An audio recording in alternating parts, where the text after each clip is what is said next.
Hello viewers, welcome to the grow Telugu YouTube channel.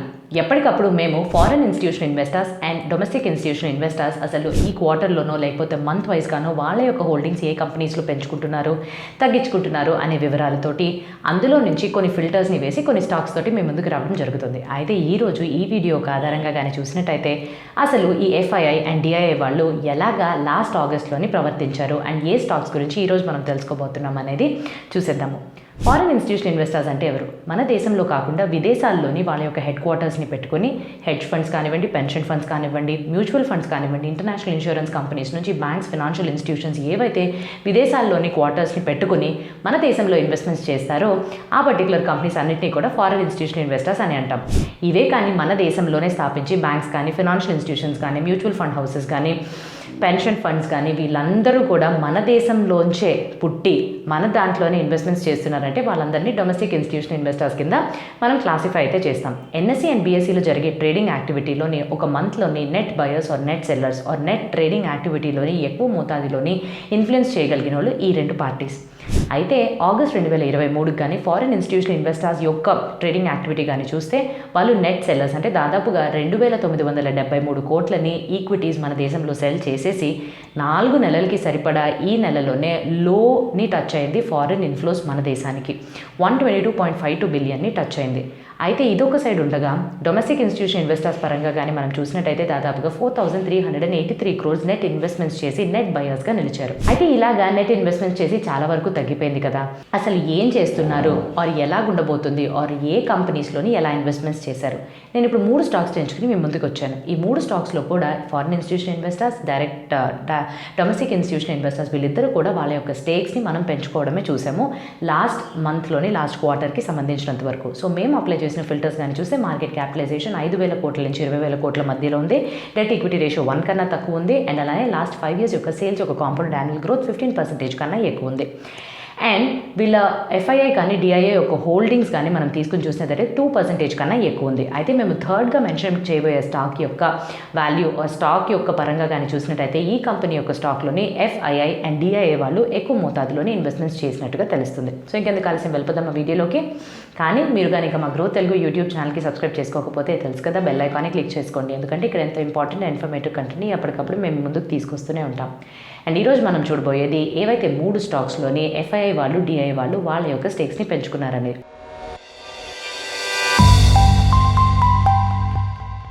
మొట్టమొదటి company అయితే మీరు Taco Bell, pizza Hut, KFC ఈ 3ని వినే ఉంటారు, వెళ్ళే ఉంటారు అండ్ చాలామందికి మనకి ఇష్టం కూడాను. అయితే వీళ్ళ యొక్క brand company or owner company కానీ చూసినట్టయితే యమ్ ఫ్రాంచైజ్. అయితే ఈ యమ్ బ్రాండ్ వాళ్ళు ఆర్ యమ్ కంపెనీ వాళ్ళు యూఎస్కి సంబంధించిన ఒక ఫుడ్ కార్పొరేషన్ వాళ్ళు ఆర్ ఫుడ్ కంపెనీ అని చెప్పుకోవచ్చు. అయితే అక్కడి నుంచి ఇక్కడికి అంటే మన దేశంతో పాటు శ్రీలంక అండ్ మాల్దీవ్స్లో కూడా వీళ్ళు అందిస్తున్నారు ఈ పర్టికులర్ సర్వీసెస్ అని అంటే యమ్ వాళ్ళు డైరెక్ట్గా కాకుండా సఫయర్స్ ఫుడ్ ఇండియా లిమిటెడ్ అనే ఈ కంపెనీ ద్వారా ఈ రెస్టారెంట్ చైన్స్ అన్నింటినీ కూడా హ్యాండిల్ చేస్తున్నారు. సఫయర్ ఫుడ్ ఇండియా లిమిటెడ్ వాళ్ళు శ్రీలంక, మాల్దీవ్స్ అండ్ మన దేశంలోనే అత్యంత or one of the leading operator restaurant chain operator కింద గుర్తించవచ్చు. అయితే వీళ్ళకి జూన్ 2023 కల్లా చూసినట్టయితే దాదాపుగా 778 రెస్టారెంట్స్ ఉన్నాయండి మొత్తం 3 ప్లేసెస్లో అంటే ఇండియా, శ్రీలంక, మాల్దీవ్స్ని కలుపుకుని. అండ్ ఇందులో కూడా మనం విభజించి చూసినట్టయితే 360 వీళ్ళకి కేఎఫ్సి రెస్టారెంట్స్ ఉంటే 9 టాకోబెల్ రెస్టారెంట్స్ ఉన్నాయి. అండ్ అలానే మిగతా 400 చిల్లర వీళ్ళకి పిజ్జా హట్ని వీళ్ళు రన్ చేస్తున్నారు. అయితే మనం ఇప్పుడు జూన్ 2023 కానీ ఎఫ్ఐఐ వాళ్ళు ఎంత హోల్డ్ చేస్తున్నారు అని చూస్తే 18.66%. అదే టైంలో డిఐఐ వాళ్ళు దాదాపుగా 29.61%ని హోల్డ్ చేస్తున్నారు. సో మార్చ్ 2023 నుంచి జూన్ వరకు ఆ క్వార్టర్లో ఎంత పర్సెంటేజ్ ఇంక్రీజ్ అయిందని చూస్తే ఎఫ్ఐఐ వాళ్ళు 3.16% పెంచుకుంటే డిఐఐ వాళ్ళు 2.16%ని పెంచుకున్నారు. అయితే ఇప్పుడు మనం ఈ కంపెనీకి సంబంధించిన రెవెన్యూ నంబర్స్ని చూసేద్దాము. సో వీళ్ళకి 3 ఇంపార్టెంట్ ఆర్ మేజర్ సెగ్మెంట్స్ అనేది KFC, pizza Hut and Taco Bell. ఇందులోంచి కూడా కేఎఫ్సి నుంచి వీళ్ళకి అత్యధికమైన సేల్స్ అనేవి వస్తున్నాయి. సో చూసినట్టయితే దాదాపుగా 358 రెస్టారెంట్స్ నుంచి యావరేజ్గా డైలీ జరిగే సేల్స్ ఇక్కడ 1,38,000 వరకు ఉంటుంది. సో అందుకని వీళ్ళ యొక్క పర్ డే సేల్స్ కానీ చూసినట్టయితే 428.6 క్రోర్స్ వరకు జనరేట్ అవుతుంది వీళ్ళ దగ్గర నుంచి. అండ్ ఇదే క్వార్టర్ అంటే ఫినాన్షియల్ ఇయర్ 2024లోని క్వార్టర్ 1కి కేఎఫ్సీకి సంబంధించి ఇది. ఇప్పుడు పిజ్జా హట్ విషయానికి వద్దాం. సో పిజ్జా హట్ కానీ చూసినట్టయితే 302 రెస్టారెంట్స్ నుంచి పర్ డేకి వీళ్ళకి 52,000 వరకు ఇన్కమ్ అనేది జనరేట్ అవుతుంది. అలా చూసుకుంటే వీళ్ళు టోటల్గా ఇచ్చే ఇన్కమ్ 136.2 crores. అండ్ ఫైనల్గా థర్డ్ పొజిషన్లో ఇదే పీరియడ్కి కానీ చూస్తే శ్రీలంకలోని వీళ్ళకి 114 రెస్టారెంట్స్ ఉన్నాయి. సో అక్కడి నుంచి వీళ్ళకి డైలీ 81,000 రూపీస్ యావరేజ్ సేల్స్ అనేది జరుగుతుంది. సో అలా చూస్తే ఇది థర్డ్ ప్లేస్లో దాదాపుగా 82.5 crores రెవెన్యూని జనరేట్ చేస్తుంది. సో ఫినాన్షియల్ ఇయర్ 2024 క్వార్టర్ 1కి కానీ మనం రెవెన్యూని తీసి చూసినట్టయితే దాదాపు 66% కేఎఫ్సీ నుంచి వస్తే 21% వీళ్ళకి పిజ్జా హట్ నుంచి వస్తుంది. అండ్ రిమైనింగ్ ఏదైతే 13% ఉందో అది శ్రీలంక నుంచి జనరేట్ అవుతుంది. And sales mix wise composition కానీ చూసినట్టయితే అత్యధికంగా 41% వీళ్ళకి డైనింగ్ రెస్టారెంట్ సర్వీసెస్ నుంచి రెవెన్యూ జనరేట్ అయితే నెక్స్ట్ హైయెస్ట్ 39% డెలివరీస్ నుంచి అండ్ నెక్స్ట్ రిమైనింగ్ 20% టేక్ అవేస్ నుంచి వస్తుంది. అయితే వీళ్ళకు ఉండే మేజర్ ఖర్చులు ఏంటి? మొట్టమొదటిది ఎమ్ బ్రాండ్ ఏదైతే ఈ ఫుడ్ కార్పొరేషన్ యూఎస్కి సంబంధించిన మెయిన్ కంపెనీ ఉందో వీళ్ళకి వచ్చే నెట్ సేల్స్ నుంచి ఏదైతే ఆపరేషన్స్ చేసి KFC pizza Hut and Taco బెల్లో చేస్తున్న వీళ్ళ ఆపరేషన్స్కి సేల్స్ అనేవి వస్తాయి కదా, ఎక్స్పెన్సెస్ అన్ని తీసివేయగా నెట్ సేల్స్ మీద వీళ్ళు 6 నుంచి 6.3% రాయల్టీని చెల్లించాల్సి ఉంటుంది. సో ఇలాగ ఫినాన్షియల్ ఇయర్ 2023లోని 136 కోట్లని వీళ్ళు రాయల్టీ కింద చెల్లించారు. ఇది కాకుండా అడిషనల్గా వీళ్ళకి అయ్యే ఖర్చులు 5 నుంచి 6% ఆఫ్ ద టోటల్ రెవెన్యూ ఉండొచ్చు. అండ్ అందులో కూడా 1% దాదాపుగా వీళ్ళు లోకల్ మార్కెటింగ్ కోసం ఖర్చు చేయాల్సి ఉంటుంది. సో ఇది ఈ కంపెనీకి సంబంధించినంత వరకు నంబర్స్. ఇప్పుడు ఈ కంపెనీకి సంబంధించిన క్యాపెక్స్ అంటే capital expenditure business expansion plans ఎలాగున్నాయి, ఈ కంపెనీ యొక్క క్యాష్ మేనేజ్మెంట్ ఆర్ లిక్విడిటీ ఎలాగుంది, అండ్ మూడోది ఈ కంపెనీకి సంబంధించినంత వరకు ఎటువంటి ఆపర్చునిటీస్ ఆర్ ఎటువంటి విషయాల్ని మనం నంబర్స్ పరంగా టెక్నికల్గా తెలుసుకోవాలని చూద్దాము. ఇందులో 3 పాయింట్స్ ఉన్నాయండి. సో మొట్టమొదటిది కంపెనీకి సంబంధించిన ఎక్స్పాన్షన్. సో ఎక్కువగా కూడా వీళ్ళు రుణాలు తీసుకోకుండా వీళ్ళకి వచ్చే ఆర్ జనరేట్ అయ్యే క్యాష్ నుంచే వీళ్ళు దాదాపుగా అన్ని బిజినెస్కి కావాల్సిన expansions organic growth inorganic growth అన్నింటినీ వీళ్ళే చూసుకోగలుగుతున్నారు. ఫినాన్షియల్ ఇయర్ 2023లోని ప్రైవేట్ ఈక్విటీ ఇన్వెస్టర్స్ దాదాపుగా 474 క్రోర్స్ని కంపెనీలోకి పంపించేశారు. సో దీని ద్వారా ఎక్స్పాన్షన్స్కి కావాల్సిన మొత్తం అంతా గ్రోత్ వీళ్ళే సొంతగానే చూసుకుంటున్నారు. ఫినాన్షియల్ ఇయర్ 2015 నుంచి 2020 మధ్యలోని ఇటువంటి ప్రైవేట్ ఈక్విటీ ఇన్వెస్టర్సే దాదాపుగా ఈక్విటీస్ పరంగా కానీ చూసినట్టయితే 683 crores and compulsorily convertible preference shares పరంగా చూస్తే 225 క్రోర్స్ని పంప్ చేశారు. కంపల్సరీలీ కన్వర్టబుల్ అంటే ఏంటి? ఇది ఒకానొక టైంలోని ప్రిఫరెన్స్ షేర్స్ ఎంతో కొంత అమౌంట్ ఈక్విటీ షేర్స్ కింద కన్వర్ట్ చేయాల్సి ఉంటుంది. సో దాన్నే CCPS or compulsory convertible preference shares అని అంటాము. రెండవది కంపెనీకి సంబంధించినంత వరకు మార్చ్ 2023లోని 290.2 crores వరకు liquid assets or liquid cash ఉంది వీళ్ళ దగ్గర. సో అది ఫిక్స్డ్ డిపాజిట్స్లో కావచ్చు, మార్కెటబుల్ సెక్యూరిటీస్లో ఇవన్నీ కలుపుకొని ఇంత మొత్తం ఉంది. సో ఏదన్నా కూడా వీళ్ళకి business expansion or working capital అవసరాలకి అని అంటే బయటికి వెళ్ళి చేయి చాచకుండా వీళ్ళు సొంతగానే మేనేజ్ చేసుకోగలుగుతున్నారని తెలుస్తుంది. అండ్ మూడోది ఈ కంపెనీకి సంబంధించినంత వరకు వర్కింగ్ క్యాపిటల్ డేస్ అనేవి నెగటివ్లో ఉన్నాయి. అంటే ఏంటి? ఒక కంపెనీకి నెగటివ్గా ఉంటే నెగటివ్ మీనింగ్గా కాదండి. ఎప్పుడైతే వర్కింగ్ క్యాపిటల్ అనేది మనకు నెగటివ్లో కనిపిస్తుందో అది ఒక కంపెనీకి సంబంధించినంత వరకు ఒక మంచి చిహ్నంగా గుర్తించాలి. ఎలాగని అనుకుంటున్నారా? ఈ కంపెనీ దాని యొక్క ఇన్వెంటరీని చాలా ఫాస్ట్గా క్యాష్లోకి మార్చుకుంటుంది. అండ్ అదే పరంగా ఈ కంపెనీ వాళ్ళ యొక్క కస్టమర్స్ నుంచి ముందుగానే డబ్బులని రాబెడుతున్నారు, తర్వాతే సప్లయర్స్కి పేమెంట్సే ఇస్తున్నారంట. సో జనరల్గా మనం బిజినెస్ నడుతుంటే ఫస్ట్ సప్లయర్స్కి పేమెంట్స్ ఇచ్చిన తర్వాతే కస్టమర్స్ నుంచి డబ్బుల్ని అడగడానికి వాళ్ళ వెంట పడుతూ ఉంటాం. కానీ ఇక్కడ రివర్స్లో జరుగుతుంది. అందుకే వర్కింగ్ క్యాపిటల్ అనేది నెగటివ్గా ఉంది. అయితే ఈ కంపెనీకి సంబంధించినంత వరకు బలాలు ఎలాగున్నాయి, బలహీనతలు ఎలాగున్నాయని తెలుసుకుందాం. మొట్టమొదటిది బలాలు. సో ఈ కంపెనీ యొక్క మేనేజ్మెంట్ టీం 10 సంవత్సరాలకి పైగా అనుభవం పొందిన వాళ్ళు. అండ్ అలానే ఈ కంపెనీని ప్రమోట్ చేస్తున్న వాళ్ళు sapphires food Mauritius and QSR management trust వాళ్ళు. దీంతో పాటుగా ఈ కంపెనీలోని ఇన్వెస్ట్మెంట్ చేస్తున్న ప్రైవేట్ ఈక్విటీ ఇన్వెస్టర్స్ చాలా మంచి పేరు ప్రఖ్యాతులు పొందిన వెల్ ఎస్టాబ్లిష్డ్ అయిన ప్రైవేట్ ఈక్విటీ ఇన్వెస్టర్స్ లిస్ట్లో వచ్చే అఫిలియేట్స్ ఆఫ్ గోల్డ్మన్ సాక్స్, CX పార్ట్నర్స్, సమరా క్యాపిటల్, క్రిడర్, ఈడిల్వైస్ వాళ్ళు. అండ్ అలానే గత సంవత్సరంలో కానీ ఫినాన్షియల్ ఇయర్ 2022 నుంచి 2023 వరకు చూసినట్టయితే 32% రెస్టారెంట్స్లోని ఉండే అమ్మకాలు పెరిగినాయి.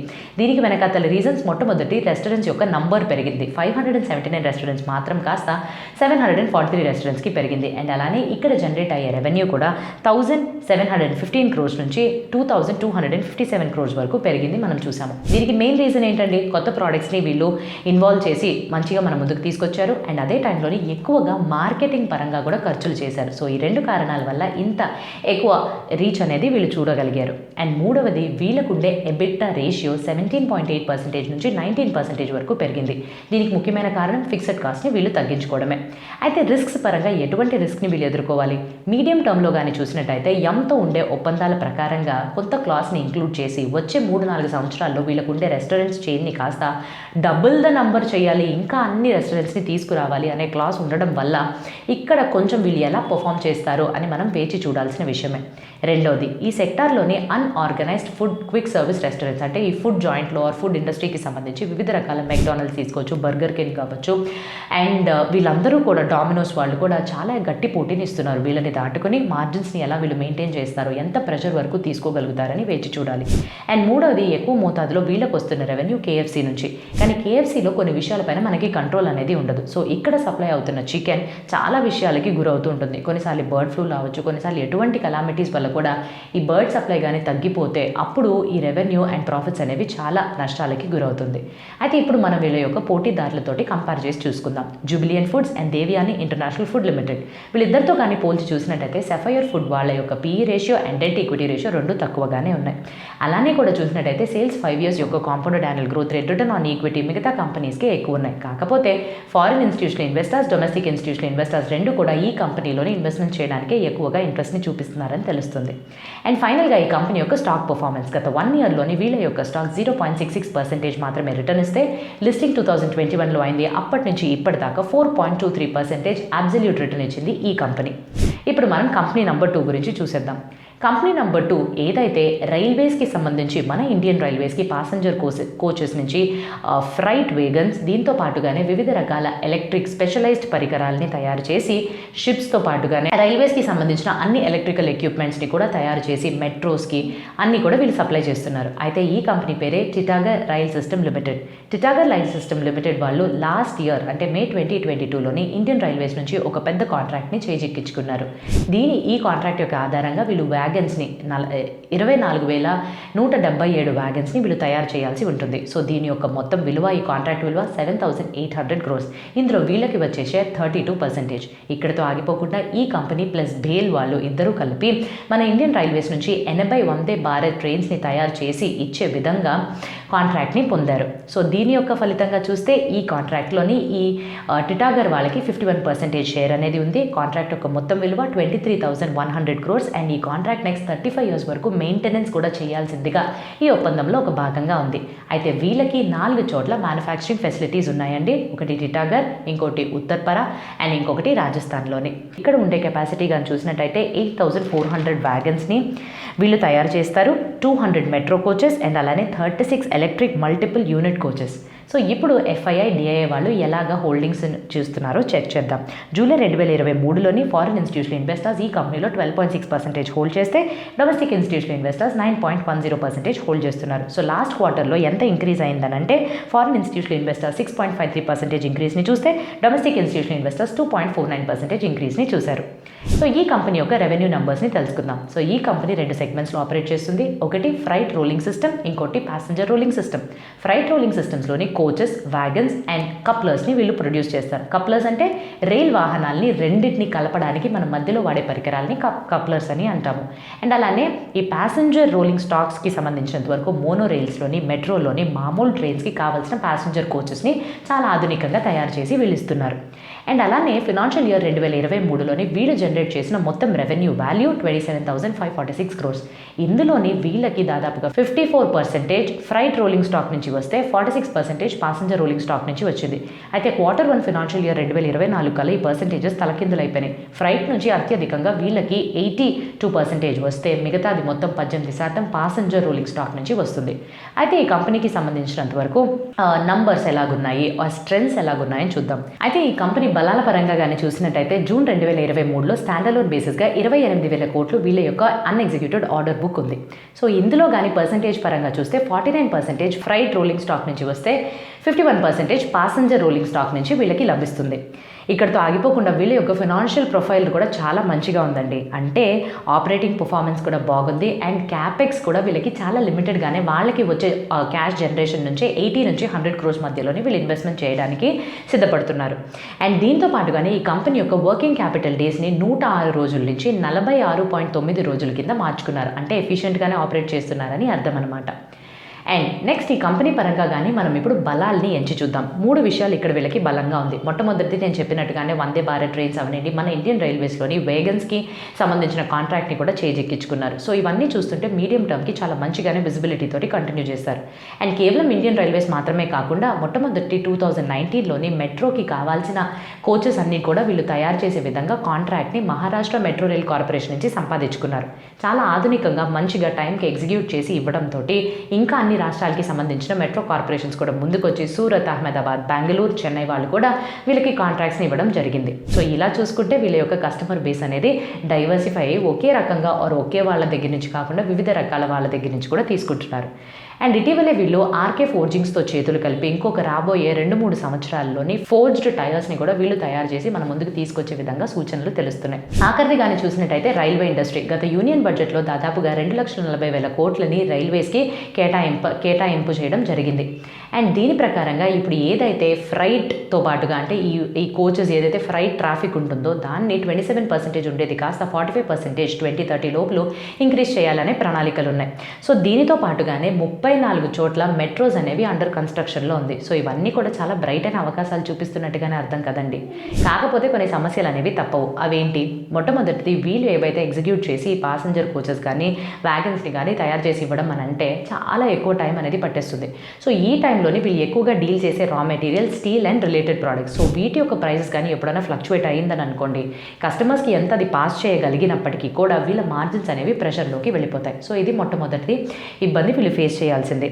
అండ్ రెండవది వీళ్ళకి వచ్చే మొత్తం సిగ్నిఫికెంట్గా major portion of the revenue railways నుంచి వస్తుంది. సో ఇండియన్ గవర్నమెంట్ వాళ్ళు ఇది ఒక పబ్లిక్ సెక్టర్ అండర్టేకింగ్ కాబట్టి ఎప్పటికప్పుడు ఈ యొక్క పాలసీస్ కానీ మారిపోతూ ఉంటే రెగ్యులేటరీ రిస్క్స్కి ఎక్కువగా ఈ కంపెనీ గురవ్వాల్సి ఉంటుందన్నమాట.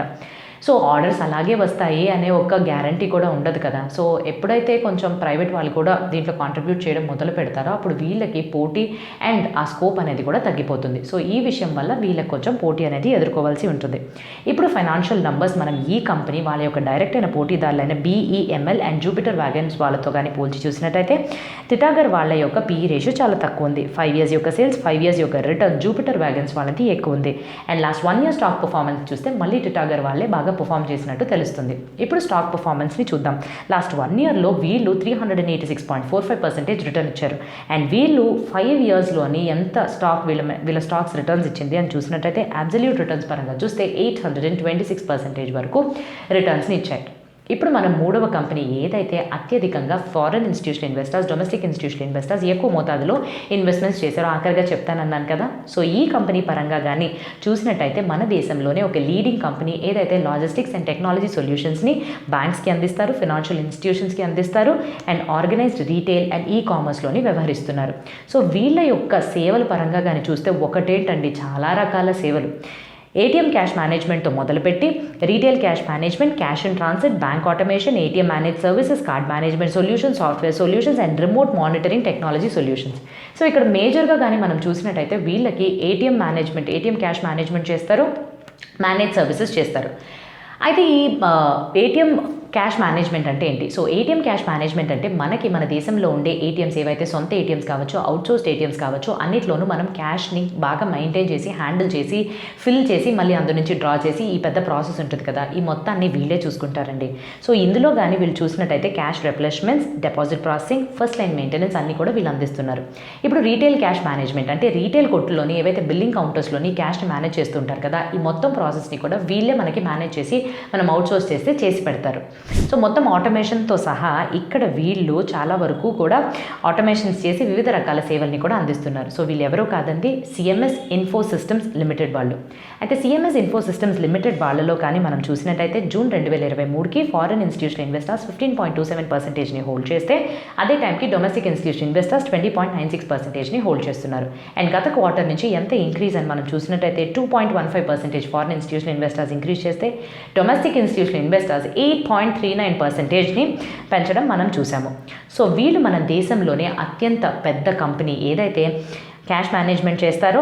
ATM points and retail pickup points వీళ్ళకే చాలా హైగా ఉన్నాయి. అయితే ఈ కంపెనీ పరంగా మనం ఇప్పుడు రెవెన్యూ గురించి తెలుసుకుందాం. వీళ్ళకి 2 సెగ్మెంట్స్ నుంచి రెవెన్యూ అనేది వస్తుంది. సో మొట్టమొదటి segment ATM cash management and రెండవది management or managed services. So ATM cash మేనేజ్మెంట్లోని వీళ్ళు end to end ATM replenishment సర్వీసెస్ని ఇస్తారు. Cash withdrawal, ATM replenishment, cash evacuation, deposition, reconciliation and settlement. అయితే వీళ్ళు మేనేజ్డ్ సేవల్లో ఏమందిస్తున్నారు? Sales, deployment, maintenance. సో ఏటీఎంస్కి సంబంధించినంత వరకు ఈ సేవలు, అండ్ దెన్ బ్యాంక్ ఓన్డ్ ఏటీఎంస్కి సంబంధించినంత వరకు వీళ్ళు నెట్వర్క్స్, మేనేజ్మెంట్, పర్సనలైజేషన్ని అందిస్తున్నారు. ఫినాన్షియల్ ఇయర్ 2024లోని Q1లోని వీళ్ళకి 64% ఏటీఎం క్యాష్ మేనేజ్మెంట్ నుంచి వస్తే మిగతా 36% మేనేజ్ సర్వీసెస్ నుంచి వస్తుంది. అయితే ఈ కంపెనీకి సంబంధించినంత వరకు కేపెక్స్ ఎలా ఉంది, లిక్విడిటీ ఎలాగుంది అండ్ వీళ్ళ యొక్క డెట్ మేనేజ్మెంట్ పరంగా ఇప్పుడు మనం తెలుసుకుందాం. సో డెట్ మేనేజ్మెంట్ పరంగా కానీ చూసుకున్నట్టయితే ఈ కంపెనీకి అసలు డెట్టే లేదండి. అండ్ ఇటీవలే వీళ్ళకి AA+ రేటింగ్ రావడంతో ఎంత బాగా వీళ్ళు మేనేజ్ చేస్తున్నారంటే గత 5 సంవత్సరాల్లోని దాదాపుగా వీళ్ళు 720 బేసిస్ పాయింట్స్ని వాళ్ళ క్యాపిటల్ అలొకేషన్తో పెంచుకోగలిగారు. అండ్ అలానే ఫినాన్షియల్ ఇయర్ 2022-23లోని ఎంత క్యాపిటల్ ఎక్స్పెండిచర్ ఉన్నప్పటికీ కూడా వీళ్ళ యొక్క రేషియోస్ ఏదైతే డివిడెండ్ పేఅవుట్ రేషియో ఉందో 17% నుంచి 25% వరకు పెంచుకున్నారంటే చూసుకోండి. అండ్ అలానే వీళ్ళ యొక్క క్యాష్ అవుట్ ఎంత అవుట్ఫ్లో ఆర్ క్యాష్ ఇన్ఫ్లోస్ పరంగా కానీ చూసినట్టయితే వీళ్ళ క్యాష్ జనరేషన్స్ అనేవి దాదాపుగా 450 crores వరకు ఉన్నాయి. సో లాంగ్ టర్మ్లోని ఇన్ఆర్గానిక్ గ్రోత్ అవనండి, ఆర్గానిక్ గ్రోత్ అవనండి, ఎదుగుదలకి అవకాశాలని యూటిలైజ్ చేసుకోవడానికి ఇనఫ్ క్యాష్ వీళ్ళు సొంతగానే ఇంటర్నల్ సోర్సెస్ నుంచి వీళ్ళు ఫినాన్స్ చేసుకోగలుగుతారు. అయితే కంపెనీకి సంబంధించినంత వరకు ఇప్పుడు బలాలని చూద్దాము. సో మొట్టమొదటిది క్యాష్ మేనేజ్మెంట్ సేవల్లోని వీళ్ళే అత్యధికమైన ఒక లీడింగ్ ప్లేయర్ అని చెప్పుకోవచ్చు. సో మన దేశంలోని 72,000కి పైగా ఉండే ఏటీఎంస్, అంటే ఈ పర్టికులర్ ఏటీఎంస్ కౌంట్లో కూడా దాదాపుగా 46% అవుట్సోర్స్ అయిన ఏటీఎంస్ని చూస్తున్నారు. అండ్ సొంత బ్యాంక్ యొక్క ఏటీఎంస్లోని 28% వరకు వీళ్ళే హ్యాండిల్ చేస్తున్నారు. సో వీళ్ళంతా కూడా కావాల్సిన సేవలు ఇప్పుడు నేనేమైతే ఏటీఎం క్యాష్ మేనేజ్మెంట్ సేవలతో పాటుగా చెప్తున్నానో అవన్నీ సేవల్ని కూడా వీళ్ళు మన దేశంలో ఇన్ని పాయింట్స్ని హ్యాండిల్ చేస్తున్నారండి. అండ్ రెండవది వీళ్ళ యొక్క క్లయింటెల్, అంటే ఎవరెవరికి వీళ్ళు ఈ ఏటీఎంస్ని హ్యాండిల్ చేసి పెడుతున్నారా అని చూసినట్టయితే చాలా వెల్ ఎస్టాబ్లిష్డ్ అయిన banks and financial institutions. So ఎగ్జాంపుల్కి SBI, HDFC, axis bank, ICICI, city bank, Hitachi payment services, financial software and systems private limited, ఇటువంటి వాళ్ళతోటి లాంగ్ టర్మ్లోని రిలేషన్షిప్స్ని మెయింటైన్ చేస్తున్నారు. అండ్ ఇంకొక ముఖ్యమైన విషయం ఏంటి అని అంటే ఈ పర్టికులర్ ఇండస్ట్రీలోని ఇంకా ఎక్కువ ఎదుగుదల అవకాశాలు అనేవి ఉన్నాయి. ఇంకా అన్సార్టెడ్గా అంటే అవుట్సోర్స్ చేయకుండా 1,00,000 ఏటీఎంలు వరకు ఉన్నాయండి. పబ్లిక్ సెక్టర్ బ్యాంక్స్ పరంగా కానీ చూసినట్టయితే ఒక 80,000 వరకు ఏటీఎంస్ని ఇప్పుడు రిఫ్రెష్ చేసి మళ్ళీ రీఅలికేట్ చేయాలని అనుకుంటున్నారు. అదే ప్రైవేట్ సెక్టర్ పరంగా కానీ చూసినట్టయితే నెట్వర్క్స్ని మనం ఎక్స్పాండ్ చేసుకోవాలి అని అంటూ ఏటీఎంస్ని ఇంకా అవుట్సోర్స్ చేయాలి అని ప్రణాళికలు ప్రైవేట్ వాళ్ళు తీసుకుంటారని తెలుస్తుంది. సో ఇవన్నీ కూడా ఏదో ఒక రకంగా CMS వాళ్ళకి చాలా వరకు బెనిఫిట్స్ అనేవి వస్తాయని మనకు తెలిసిపోతుంది. కాకపోతే మనం ఎదుర్కోవాల్సిన ఆర్ ఈ కంపెనీ ఎదుర్కోవాల్సిన సమస్యలు ఏంటి? మొట్టమొదటి డిమానిటైజేషన్ అయిన తర్వాత ఎంతవరకు కూడా మనం క్యాష్ని వాడుతున్నా అంటే ఏటీఎం నుంచి విత్డ్రా చేసుకునే ఈ క్యాష్ అనేది ఆ డిమానిటైజేషన్ నుంచి ఇప్పటి వరకు సర్క్యులేషన్లో ఉండే ఆ పర్టికులర్ వాల్యూ తగ్గకపోయినా కూడా ఆల్టర్నేటివ్గా డిజిటల్ పేమెంట్స్ చేసుకోవడం, ఫోన్లు వాడడం, UPI యాప్స్ కానీ, డెబిట్ కార్డ్స్, క్రెడిట్ కార్డ్స్ వీటితోటే మనం వెళ్ళిపోతున్నాం. సో దీనివల్ల ఎంతో కొంత థ్రెట్ అనేది వీళ్ళకి ఉంటూనే ఉంటుంది ఈ కంపెనీ, బికాజ్ వీళ్ళకి మేజర్గా వచ్చే చంక్ చూస్తే ఏటీఎం క్యాష్ మేనేజ్మెంట్ సర్వీసెస్ నుంచే. అండ్ అలానే రెండోది కానీ చూసినట్టయితే RBI వాళ్ళు ఎక్కువగా కాంప్లయన్సెస్, రెగ్యులేషన్స్ అన్నట్టు కాస్ట్ అనేది పెంచేస్తారు. సో ఈ కంపెనీ పరంగా కానీ చూస్తే ఎటువంటి రెగ్యులేషన్ ఆర్ ఎటువంటి రూల్స్ అన్న చేంజ్ అయినప్పుడు కాస్ట్ పెరిగితే వాళ్ళ వినియోగదారులకి డైరెక్ట్గా అంత ఎక్కువగా పాస్ చేసేలేరండి. ఎంతో కొంత ప్రెషర్ అనేది వీళ్ళే తీసుకోవాల్సి ఉంటుంది. సో ఎంతో కొంత కాస్ట్ అనేది, మార్జిన్స్ అనేవి ప్రెషర్లోకి వెళ్ళే ఛాన్సెస్ అనేవి ఎక్కువగా కనిపిస్తున్నాయి. ఈ కంపెనీకి సంబంధించినందుకు ఫైనాన్షియల్ నంబర్స్ వీళ్ళ యొక్క డైరెక్ట్ అయిన పోటీదారులు L&T technology services private limited, persistent systems వాళ్ళతో కానీ పోల్చి చూసినట్టయితే ఈ కంపెనీ వాళ్ళకి లో PE ratio, debt equity ratio 2 తక్కువగానే ఉన్నాయి. అండ్ అలానే 5 years సేల్స్ యొక్క compound annual growth rate, return on equity 1 and 5 yearsతో కానీ చూసినట్టయితే అవి కూడా ఎక్కువగానే ఉన్నాయి. అందుకనేమో బహుశా foreign institution investors, domestic institution investors ఎక్కువగా ఈ కంపెనీలో ఇన్వెస్ట్మెంట్స్ చేయడానికి ముందుకు వస్తున్నారని అర్థమవుతుంది. ఇప్పుడు స్టాక్ యొక్క పర్ఫార్మెన్స్ చూస్తాం. లాస్ట్ 1 yearలోని ఈ పర్టికులర్ స్టాక్ 37.52% రిటర్న్స్ ఇస్తే వీళ్ళు 2021లోని లిస్ట్ అయిన దగ్గర నుంచి ఇప్పటిదాకా అబ్సల్యూట్ రిటర్న్స్ చేత 62.72% రిటర్న్స్ని ఇన్వెస్టర్స్కి తీసుకొచ్చారు. సో అదండి ఏదైతే foreign institutional investors and domestic institutional investors వాళ్ళ యొక్క స్టేక్స్ని ఎలా పెంచుకున్నారు, ఎలాగా ఏ కంపెనీస్లోనే, అండ్ ఈ కంపెనీస్ యొక్క వ్యవహారం ఏంటి, వాళ్ళ యొక్క రెవెన్యూ నంబర్స్తో పాటుగానే వాళ్ళ యొక్క క్యాపిటల్ ఎక్స్పెండిచర్ డెట్ని ఎలా మేనేజ్ చేస్తున్నారు. సో వివిధ రకాల కోణాల్లోని కంపెనీస్ని చూసి ఒక అండర్స్టాండింగ్ అనేది వచ్చాము కదా. కాకపోతే ఇవి ఎప్పుడు కూడా రికమెండేషన్స్ కింద తీసుకోకండి. మీరు కానీ ఏదైనా కంపెనీలో ఇన్వెస్ట్మెంట్స్ చేయాలి అని అనుకుంటే మేము తెలియపరిచిన దాంట్లో మీ ఫైనాన్షియల్ అడ్వైజర్స్ని సంప్రదించుకున్న తర్వాతే ఒక నిర్ణయాన్ని తీసుకోవాలని కోరుకుంటూ ఇంకా మంచి కంటెంట్తో మీ ముందుకు రావడానికన్నా ముందు have happy and very very safe investing.